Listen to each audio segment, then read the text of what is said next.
Synopsis of the Books of the Bible. Revelation. By JND Darby. New Testament. Revelation. Chapter 4. The things after these, Christ's dealings with the world begin, the Lamb in the midst of the throne, the saints having their own place in heaven. But we have to consider where the fourth chapter commences God's ways. It does not follow necessarily that the assembly has been spewed out of Christ's mouth. It had been threatened, but the judgment on Sardis, or even on Thyatira, was not yet come. But it is after Christ has ceased to deal with the professing assembly as such, looking to it as his light-bearer before the world. What it may call itself still is not stated. He is not dealing with it. An open apostasy will come. Its state is not revealed, nor is it revealed as to the rapture. But I gather from 2 Thessalonians 2, that the rapture will be before the apostasy. What we have stated then is, that it is after all dealing with the assemblies by Christ is closed, that the subsequent dealings with the world in the Revelation begin. The assemblies are the things that are. What follows? The things after these. Christ is not now seen walking in their midst. He is the Lamb in the midst of the throne.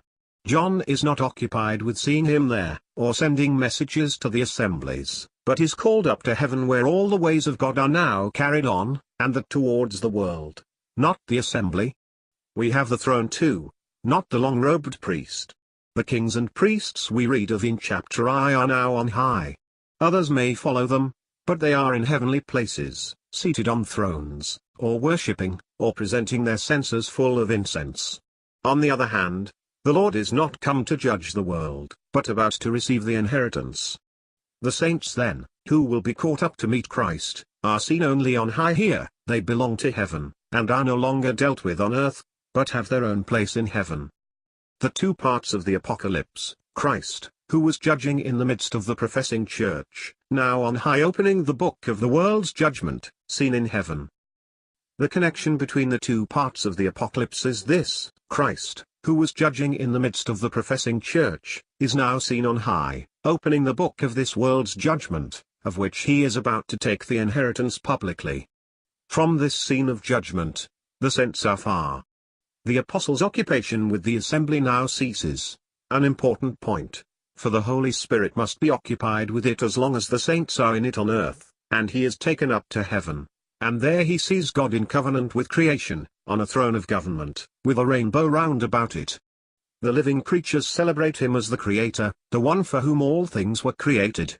The throne was not a throne of grace, but the signs of power and judgment broke forth from it, but around it, those who represent the saints received at Christ's coming, the kings and priests, are sitting on thrones in a circle round the throne. No altar of sacrifice is in view, as if it were a time of approach. The brazen laver has glass instead of water. It is a fixed accomplished holiness, not cleansing of feet. The elders are crowned, the number 24 recalling the courses of the priests. The seven spirits of God are there in the temple, not Christ's to wield for the assembly, or sent out into the world, but the perfections in attributes which characterize the actions of God in the world. This it is bears like now into the world. The four living creatures. Besides these, four living creatures are there in the circle of the throne itself and around the throne.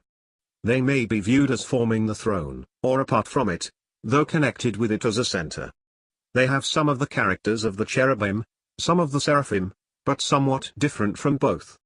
They were full of eyes, before and behind, to see all things according to God, and within, having also 6 wings, perfect in inward perception, but given perception, and in the celerity of their motions. They embraced also the 4 species of creation in the ordered earth: man, cattle, beast of the field, fowl of the air. These symbolizing the powers or attributes of God, themselves worshipped by the heathen, here only the instruments of the throne. Him who sat on it the heathen knew not. The intelligence, firmness, power, rapidity of execution which belonged to God were typified as elsewhere by them. They are symbols. Divers agents may be the instruments of their activity. But though there was the general analogy of the cherubim, judicial and governmental power, these had a peculiar character. The cherubim and seraphim. The cherubim in the temple had 2 wings, which form the throne. They looked on the covenant, and at the same time, as of pure gold, were characterized by the divine righteousness of the throne to be approached. In Ezekiel, they were the support of the firmament above which the God of Israel was. It was a throne of executive judgment. They were like burnished brass, and like fire, a symbol we have considered already. They had 4 wings, 2 to fly with, 2 to cover themselves. From Ezekiel 10 it appears they were full of eyes. It is not said within. It was to govern what was outside according to God, not divine intelligence within. In Isaiah 6 the seraphim, or burners, have 6 wings as here. They are above the throne, and cry as here, Holy, holy, holy. They, with a burning coal, cleansed the prophet's lips. They were above the throne. The throne of executory judgment, the government of all the earth. The symbols used here become clearer through these cases. The living creatures are in and around the throne, for it is a throne of executory judgment, with the attributes of cherubim united to it. But it is not, as in Israel, mere earthly providential judgment, a whirlwind out of the north. There is before us the government of all the earth, and executory judgment according to the holiness of God's nature. See note.